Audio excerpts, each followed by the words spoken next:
Hello everyone, welcome back to Pru Nursing Academy. आज के lecture में हम देखने वाले हैं न्यूट्रिशनल डिफिशिएंसी डिसऑर्डर का पार्ट 4।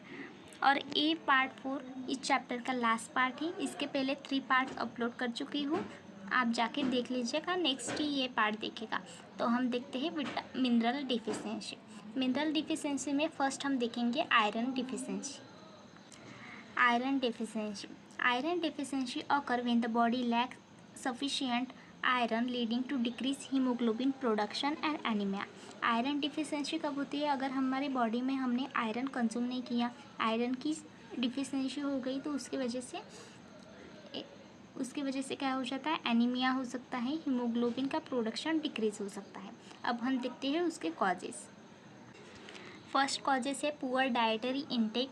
अगर डाइट पुअर हो गया हो तो ब्लड लॉस में भी ब्लड लॉस हो गया तो क्या होगा? आयरन की डिफिशिएंसी हो गई।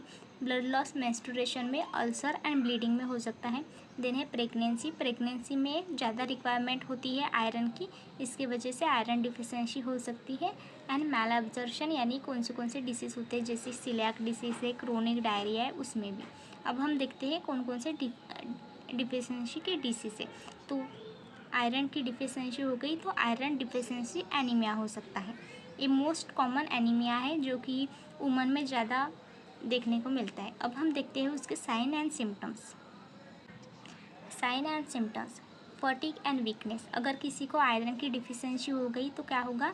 फटीग एंड वीकनेस होगा। पेल स्किन। आप हॉस्पिटल में जाते हो तो बहुत लोगों को देखा है कि जिसको आयरन डिफिशिएंसी एनीमिया हो गया, उसकी स्किन पेल येलो कलर की आपको देखने को मिलती है। Shortness of breath, dizziness and headache, और उसके नेल्स कैसे ब्रिटल हो जाते हैं। स्पून शेप नेल्स एंड पिका। अब हम देखते हैं आयरन के कौन से सोर्सेस है।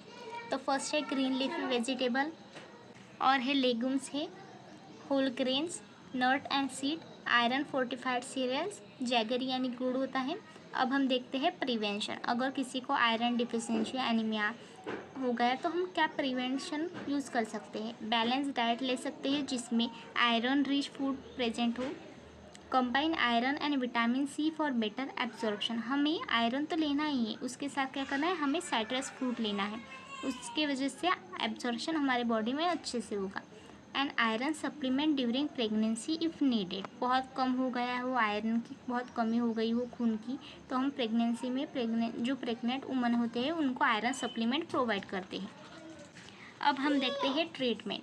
Oral iron supplement. हम आयरन के सप्लीमेंट ले सकते हैं, और क्या कॉज है ब्लड लॉस का, उसको हम ट्रीट कर सकते हैं।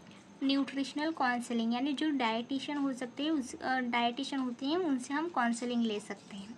तो आयरन डिफिशिएंसी ख़त्म हो गई है। अब हम देखते हैं नेक्स्ट डिफिशिएंसी है आयोडीन डिफिशिएंसी। सेम डेफिनेशन है कि आयोडीन डिफिशिएंसी ऑकर होती है हमारे बॉडी में जब हमारे बॉडी में आयोडीन की कमी हो जाती है। उसकी वजह से क्या होता है? थायराइड हार्मोन प्रोडक्शन कम हो जाता है। अब हम देखते हैं इसके causes. Low iodine in diet में आयोडीन की कमी हो गई, इसकी वजह से आयोडीन डिफिशिएंसी हो सकती है। Consumption of non iodise salt. हमने देखा है ऐड में कि आयोडाइज सॉल्ट होता है, और अगर हमने नॉन आयोडाइज सॉल्ट लिया तो इसकी वजह से गॉइटर हो सकता है। Goitrogenic food like cabbage, cauliflower, millet in excess. ज़्यादा कैबेज एंड कॉलीफ्लावर ईट करने से भी हमें डिफिशिएंसी हो सकती है। अब हम देखते हैं डिफिशिएंसी डिसीज़। फर्स्ट है goitre, enlargement of thyroid gland. Goitre यानी क्या होता है? थायराइड ग्लैंड इनलार्ज हो जाती है। Cretinism in children born iodine deficient mother, mental retardation, stunted growth. Cretinism एक कंडीशन है जिसमें क्या होता है? चाइल्ड को मेंटल रिटार्डेशन हो सकता है, क्यों? वरना उसकी ग्रोथ स्टॉप हो सकती है। देन है हाइपोथायरॉयडिज्म यानी थायराइड हार्मोन इनफ प्रोड्यूस नहीं करता है थायराइड। ओके, अब हम देखते हैं साइन एंड सिम्टम्स। तो साइन एंड सिम्टम्स है स्वेलिंग इन नेक में स्वेलिंग आ जाती है। फटीग, वेट गेन, ज़्यादा वेट गेन हो जाता है। कोल्ड इंटॉलरेंस, ठंडी लगती है उसे। कॉन्स्टिपेशन हो जाता है। And growth and mental retardation देखने को मिलता है चिल्ड्रन में। अब हम देखते हैं सोर्सेस। सोर्सेस में हम सबको पता है कि आयोडीन ही, तो आयोडाइज साल्ट लेनी चाहिए। सी फूड लेना चाहिए, सी फूड में ज़्यादा अमाउंट में आयोडाइन साल्ट प्रेजेंट रहता है। मिल्क एंड डाइटरी प्रोडक्ट लेने चाहिए, डेयरी प्रोडक्ट एंड एग्स लेना चाहिए। अब हम देखते हैं उसके prevention. Use iodise salt for cooking, cooking में हमें आयोडाइज साल्ट का यूज़ करना है। Eat iodine rich food and supplement लेने हैं। ट्रीटमेंट में क्या करना है, आयोडीन सप्लीमेंट लेने हैं।